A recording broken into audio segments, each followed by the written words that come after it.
함께 읽으실 말씀은 사사기 3장 1절부터 6절까지 말씀입니다. 사사기 3장 1절부터 6절까지 말씀 우리 한 절씩 교독하겠습니다. 구약성경 363쪽입니다. 1절 말씀부터 읽습니다. 여호와께서 가나안의 모든 전쟁들을 알지 못한 이스라엘을 시험하려 하심에 이스라엘 자손의 세대 중에 아직 전쟁을 알지 못하는 자들에게 그것을 가르쳐 알게 하려 하사 남겨두신 이방 민족들은 블레셋의 5 군주들과 모든 가나안 족속과 시돈 족속과 바알 헤르몬 산에서부터 하맛 입구까지 레바논 산에 거주하는 히위 족속이라. 남겨두신 이 이방 민족들로 이스라엘을 시험하사 여호와께서 모세를 통하여 그들의 조상들에게 이르신 명령들을 순종하는지 알고자 하셨더라. 그러므로 이스라엘 자손은 가나안 족속과 헷 족속과 아모리 족속과 브리스 족속과 히위 족속과 여부스 족속 가운데에 거주하면서 그들의 딸들을 맞아 아내로 삼으며 자기 딸들을 그들의 아들들에게 주고 또 그들의 신들을 섬겼더라. 아멘.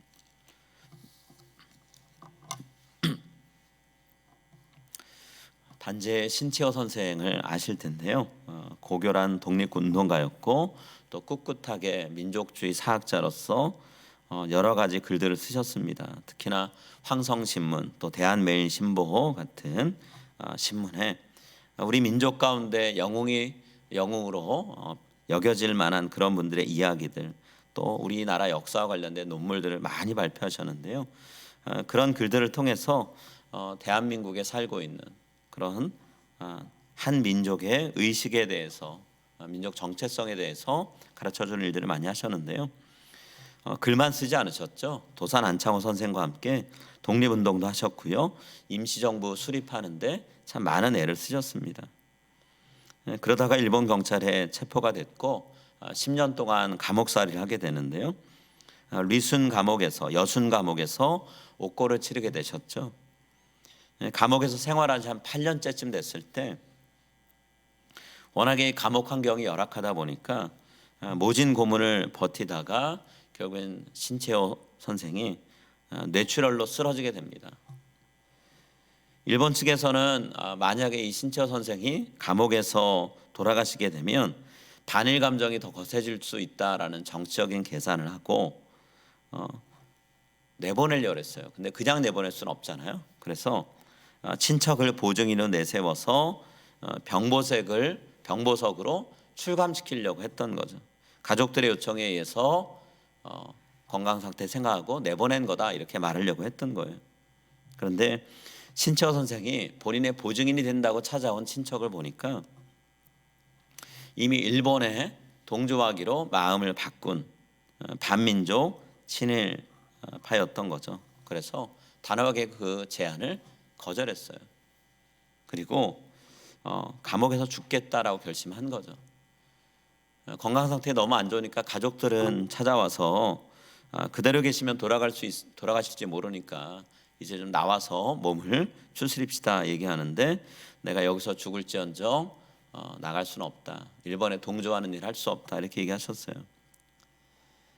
결국에는 1936년 2월 20일 그 경에 이제 돌아가시게 되는데 돌아가시기 전에 뭐라고 부탁하셨냐면 내가 죽으면 내 시체를 일본 사람들이 밟지 못하도록 화장해서 바다에 그냥 뿌려달라 이렇게 얘기하셨어요. 유언을 이렇게 남기셨지만 신채호 선생의 지인들은 그 유언을 따르진 않았고요. 유골을 고국으로 옮겨와서 신채호 선생이 자라셨던 청주 땅에다가 모셨습니다. 여러분 나라가 독립하고 해방을 이루는 게 얼마나 중요한지를 알기 때문에 자신의 삶과 생명을 바쳤던 신채호 선생님이었는데요. 이 신채호 선생이 이런 얘기를 하셨어요. 역사 교육이 너무나 중요하다라고 하면서 말씀하신 내용이 있는데요. 누군가가 자신의 나라를 사랑하려고 하면 역사를 바로 읽어야 될 것이고 다른 사람에게 나라를 사랑하게 만들려고 한다면 역사를 익혀서 바로 알게 된다라고 얘기를 하셨어요. 본인 스스로가 나라의 역사를 바로 세우려고 애를 쓰셨는데 후대의 후손들이 나라를 바로 알아가려면 지나간 과거, 역사에 대해서 올바르게 알 필요가 있다라고 얘기한 거죠. 여러분, 역사 내용을 우리가 공부하는 건 참 중요한데요. 과거에 어떤 일이 있었는가를 사실을, 어떤 역사적인 사실을 아는 것뿐만 아니라 또 중요한 것은 역사를 바로 이해하고 읽는 것이 중요하죠. 이것이 중요한 이유는 뭐냐면 때때로 역사라는 것이 누군가의 손에 의해서 왜곡이 됩니다. 그래서 잘못된 것이 사실인 것처럼 전해질 때가 많이 있어요. 남성 중심의 역사를 그동안 오랫동안 써오다 보니까 여성들이 사회 발전에 아무런 역할도 하지 않은 것처럼 여겨지곤 하죠. 이건 뭐 세상 역사만 그런 게 아니라요. 교회 역사도 그럴 때가 많아요. 교회 역사도 남성 중심의 어떤 이야기들이 많이 됐습니다. 그래서 수십 년 전부터 얼마 되지 않았어요. 여성도들이 교회에서 어떤 일을 했는가에 대해서 역사 자료를 찾아서 글을 내는 일들이 참 어려웠다라는 거죠. 여성도회가 여전도회가 어떤 일을 했는지 역사적으로 자료를 발굴하고 써 나가는 것이 쉽지 않은 시절들을 보냈어요. 자, 백인 중심의 역사를 우리가 배워왔습니다. 그러다 보니까 흑인들에 대해서 게으르고 나태한 사람들이라고 하는 낙인을 찍었죠. 인종적으로 발전할 만한 그런 일이 없다라는 거예요. 근데 여러분 잘 아는 것처럼 이집트는 아프리카입니다. 이집트뿐만 아니라 에티오피아도 번성한 시절이 있었어요. 게을렀기 때문에, 나태했기 때문에 그렇게 된 게 아니라는 거죠.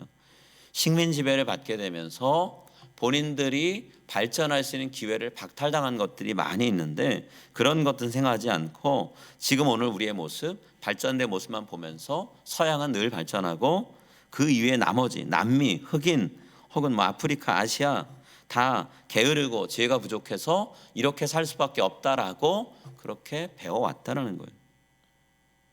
우리나라의 역사를 봐도 그렇죠. 좌우로 중국이 있고 일본이 있습니다. 중국은 지금 동북공정이라고 부르는 역사 왜곡 작업을 끊임없이 해가고 있어요. 고구려 역사, 발해 역사 다 사라지고 없애려고 만듭니다. 일본은 어떻게 했나요? 조선민족은 원래부터 싸움 좋아하고 게으르고 나태한, 배우기를 원치 않는 민족이다. 식민지 사관을 끊임없이 집어넣었죠. 그래서 지금도 우리가 우리 자신을 바라볼 때 이 식민 사관에 눌려서 배운 대로 그렇게 우리를 바라볼 때가 많아요. 우크라이나에서 벌어지는 일 분명히 침략 전쟁입니다. 그러나 러시아에서는 전쟁이란 단어도 쓰지 못해요. 러시아는 국민들에게 이렇게 얘기합니다. 억압된 인민들을 해방하기 위해서 우리가 그들을 위해 싸우고 있는 거다. 이렇게 얘기하고 있다는 거예요.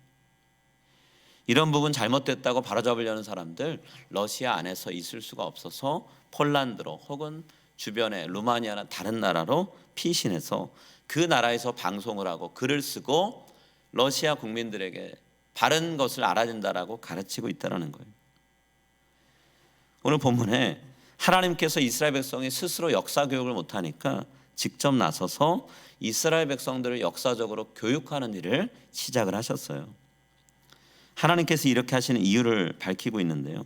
이스라엘 백성이 그들의 과거 역사, 하나님과 함께했던 역사를 바로 알고 그 아는 것을 기반으로 해서 오늘과 또 내일을 바르게 살게 하기 위해서다라고 말씀을 하고 계세요. 우리 아까 읽었던 2절과 3절, 자, 사사기 3장 2절과 3절 말씀 한 번 더 같이 읽겠습니다.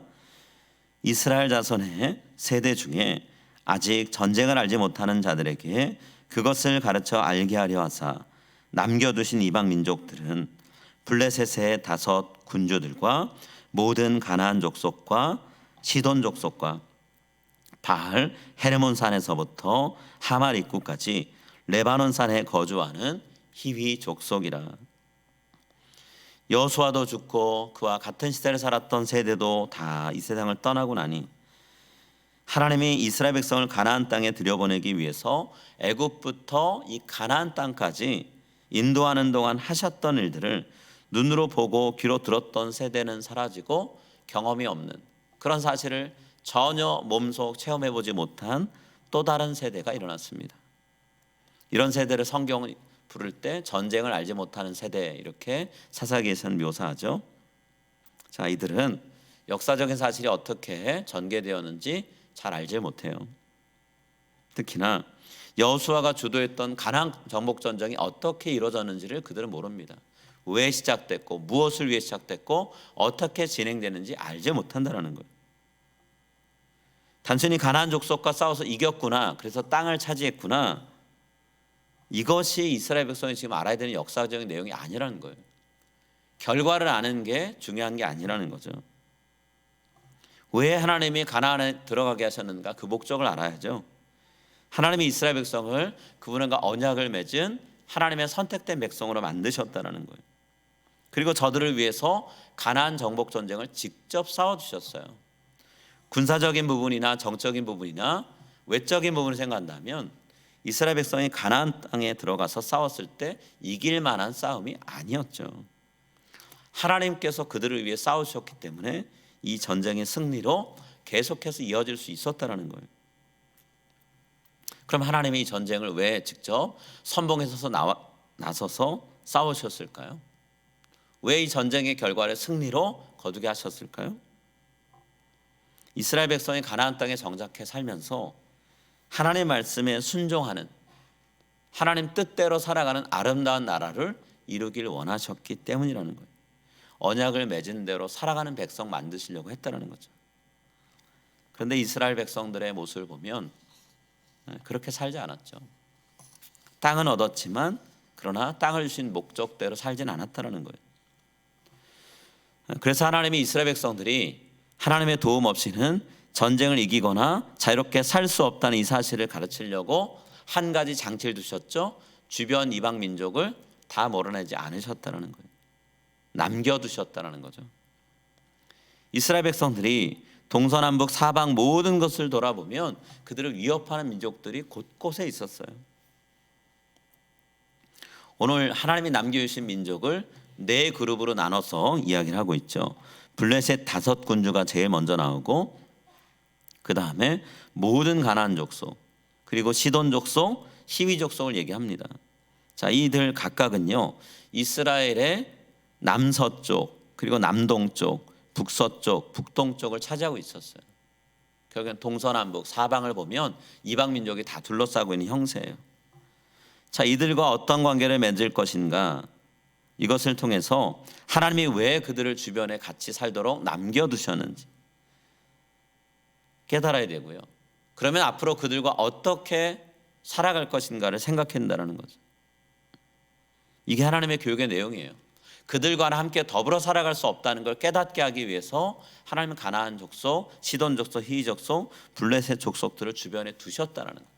같이 잘 어울려서 살아가라고 남겨두신 게 아니라 이들과 함께 살면 삶이 무너지고 하나님에 대한 신앙이 무너질 수 있다는 걸 배우게 하려고, 경험을 통해 배우게 하려고 하셨다는 거예요.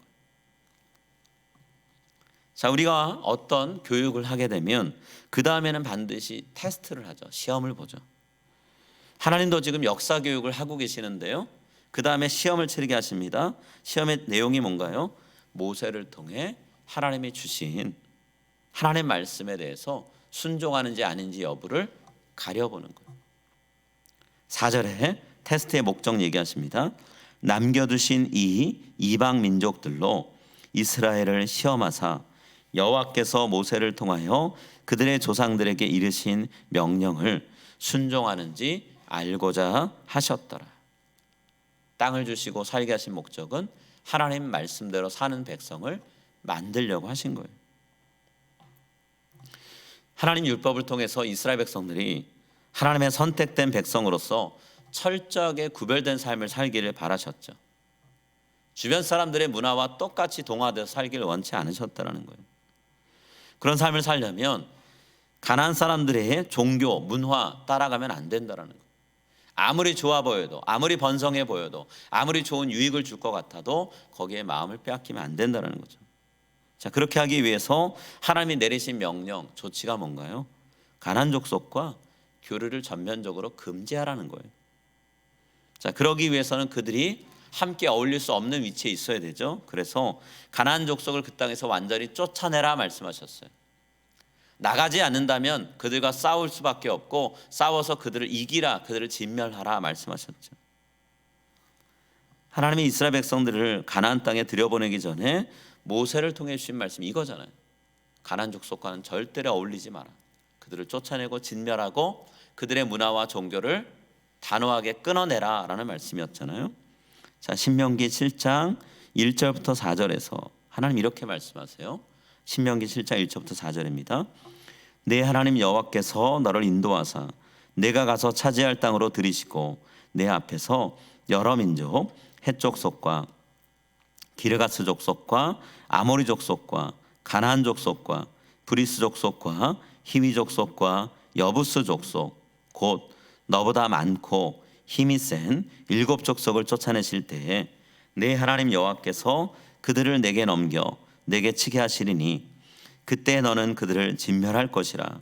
그들과 어떤 언약도 하지 말 것이요 그들을 불쌍히 여기지도 말 것이며 또 그들과 혼인하지도 말지니 내 딸을 그들의 아들에게 주지 말 것이요 그들의 딸도 내 며느리로 삼지 말 것은 그가 내 아들을 유혹하여 그가 여호와를 떠나고 다른 신들을 섬기게 하므로 여호와께서 너희에게 진노하사 갑자기 너희를 멸하실 것임이니라.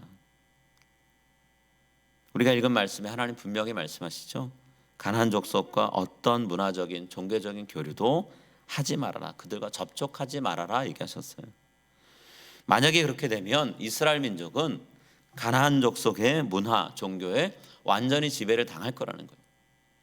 처음 시작은 본인들이 주도적으로 선택하고 결정해서 받아들일 수 있을 것처럼 보이지만 시간이 지나고 나면 그것에 완전히 압도돼서 지배당할 거라는 거예요. 여러분, 하나님이 이런 일을 하지 않게 하려고 역사를 공부시키셨어요. 역사적인 공부를 몸소 경험하게 하셨습니다. 자, 그 공부를 마친 다음에 이스라엘 백성은 시험을 무사히 통과할 수 있었을까요? 자, 배우는 목적은 배운 것을 활용하기 위해서잖아요. 활용하기 위해서 1차로 하는 게 뭔가요? 테스트죠. 시험이에요. 오늘 본문은 우리에게 분명하게 결과를 얘기하죠. 이스라엘 백성이 안타깝지만 이 시험을 통과하지 못했다, 실패했다라고 얘기하고 있어요. 하나님이 하면 안 된다라고 했던 것들을 고스란히 다 했다는 거예요. 자, 5절과 6절 말씀입니다. 5절 6절 우리 한번 5절 6절을 같이 읽을까요? 그러므로 이스라엘 자손은 가나안 족속과 헷 족속과 아모리 족속과 브리스 족속과 히위 족속과 여부스 족속 가운데에 거주하면서 그들의 딸들을 맞아 아내로 삼으며 자기 딸들을 그들의 아들들에게 주고 그들의 신들을 섬겼더라. 여러분, 신명기 7장에서 7 가나안 족속의 이야기가 나왔어요. 근데 오늘 5절 6절에 그 중에 한 족속 빼고 기르가스 족속 하나 빼고 나머지 다른 족속은 다 같이 이스라엘 백성과 함께 어울려 살았다 얘기합니다. 이 말은 무슨 뜻일까요? 이스라엘 백성이 가나안 족속과의 싸움을 그렇게 부지런히 하지 않았다는 거예요. 그들과의 접촉을 끊어내는 일을 열심히 하지 않았다는 거예요. 하나님이 이스라엘 백성에게 역사 교육을 시키셨어요. 가장 확실한 선생님이 이스라엘 백성의 교육을 담당하셨습니다. 그러면 결과를 생각해 보면 당연히 이 시험은 통과해야 되는 그런 테스트예요. 하나님이 직접 생생하게 역사 교육도 시키셨죠. 그게 끝이 아니잖아요. 어떤 내용의 테스트할 건지를 미리 말씀하셨어요. 내가 너희들에게 이런 테스트를 할 거야. 그러니 준비하고 있어라고 말씀하셨다는 거죠. 요즘 우리 얘기하자면 오픈 노트 테스트한 거예요. 그동안 배웠던 거 다 적었니? 적었으면 들고 와. 내가 문제를 낼 테니까 너희가 그동안 배웠고 기록했던 것들 찾아보면서 답을 써라 얘기하시는 거예요. 그런데도 결과는 실패였다는 거예요. 그럼 이 실패의 원인이 어디 있나요? 성실하게 이 테스트를 준비하지 않은 이스라엘 백성에게 있다는 거죠. 뭘 공부해야 되는지, 어떤 내용이 출제가 될 건지 다 말했고 그 소스가 되는 내용도 가져와서 볼 수 있게 했는데도 테스트를 못한다는 건 공부하지 않은, 테스트를 준비하지 않은 학생인 이스라엘 백성에게 있다는 거죠. 자, 그 결과가 뭐였나요? 이스라엘 백성이 이후 역사, 사사기 뒤의 내용을 보면 끊임없이 가나안 족속들 때문에 고통을 당합니다. 서름을 당해요. 본인들이 선택했던 결과 때문에 어려움을 당하고 산다라는 거예요. 하나님이 그럴 것을 내다보시면서 그렇게 하지 말라고 말씀하셨음에도 불구하고 그 어려움을 결국에는 겪는다라는 거죠. 여러분, 우리가 역사를 왜 배우나요? 역사를 배우는 목적은 이전에 저질렀던 조상들의 잘못을 반복하지 않기 위해서죠. 또 반대로 얘기하면 앞으로 살아갈 미래를 조상들의 지혜를 통해서 발전적으로 열어나가기 위해서 우리가 역사를 배우는 거잖아요. 영국의 수상이었던 윈스턴 처칠은 역사에 대해서 이렇게 얘기했어요. 역사에서 배우지 못하는 사람들은 그것을 반복하게 되어 있다라고 얘기했어요. 과거의 실수를 보고도 듣고도 배우고도 그걸 통해 이러면 안 되겠다라고 결심하거나 행동하지 못하면 결국은 내 삶에서 그 역사는 반복된다라는 거예요. 오늘 우리는 이 사실을 이스라엘 백성의 역사에서 또 한 번 배우게 되죠. 사사기를 비롯한 수많은 성경의 이야기들, 성경의 내용들은 우리보다 앞서서 시대를 살았던 믿음의 조상들의 개인적인 혹은 공동체적인 역사를 담고 있잖아요. 이 역사를 하나님이 기록하게 하신 목적이 뭘까요? 우리에게 읽게 하시고 묵상하게 하시는 목적이 뭘까요? 바른 신앙인의 삶을 우리가 이 과거 역사를 통해서 배우게 하시려고, 저들의 죄와 잘못을 반복하지 않기 위해서 하나님이 말씀하시는 거죠. 믿음의 조상 가운데 바른 선택을 하고 하나님 앞에서 순종의 삶을 살았던 사람들을 바라보면서 나도 저렇게 살아야 되겠구나라는 배움을 우리가 얻게 하려고 하시는 거잖아요. 그게 하나님의 성경을 기록하게 하시고 읽게 하시고 묵상하게 하시고 암송하게 하시는 목적이죠. 하나님의 뜻을 따르면서 앞으로 더 발전적이고 성장한 신앙인이 되게 하시기 위해서잖아요. 이전에 꿈도 꿔보지 못했던 일들을 도전했던 믿음의 선배들을 보면서 내 삶에도 도전할 것이 있구나, 나도 도전해야 되겠구나라고 배우게 하시려고 하는 거잖아요. 신앙의 역사를 기록해놓은 성경은 우리를 올가매는 밧줄이 아니잖아요. 오히려 하늘을 향해서, 하나님을 향해서 더 날아오를 수 있도록 우리를 떨어지지 않게 단단히 붙들어주는 연줄과 같은 역할이잖아요. 우리가 더 열심히 올라갈 수 있도록 붙들어주는, 지탱해주는 역할을 하죠. 칼 바드라는 분이 이런 얘기를 했어요. 비록 아무도 과거로 돌아가서 새 출발을 할 수는 없지만 누구나 지금 시작해서 새로운 끝, 엔딩을 만들 수 있다, 이렇게 얘기했어요. 오늘 우리가 성경을 통해 배워야 될 것은 내가 이전에 잘못 살았던 과거 후회하라고, 그것에 묶여 있으라고 우리에게 말씀을 주신 게 아니죠. 새롭게 시작할 수 있도록 하나님이 주신 말씀 붙들고 용기 얻어서 도전할 수 있도록 이끌어 가시기 위해서 말씀을 주셨는데, 우리가 하나님 말씀 붙들고 이 세상 가운데서 세상의 잘못된 문화에 우리의 마음을 빼앗기지 않고 하나님 말씀으로 바른 길을 걸어갈 수 있는 그런 지혜를 얻게 되기를 간절히 소망합니다. 그래서 잘못된 역사를 반복하지 않는, 믿음의 선배들의 죄를 반복하지 않는 우리 모두가 다 될 수 있기를 간절히 소망하고 기도합니다. 우리 같이 함께 기도하겠습니다.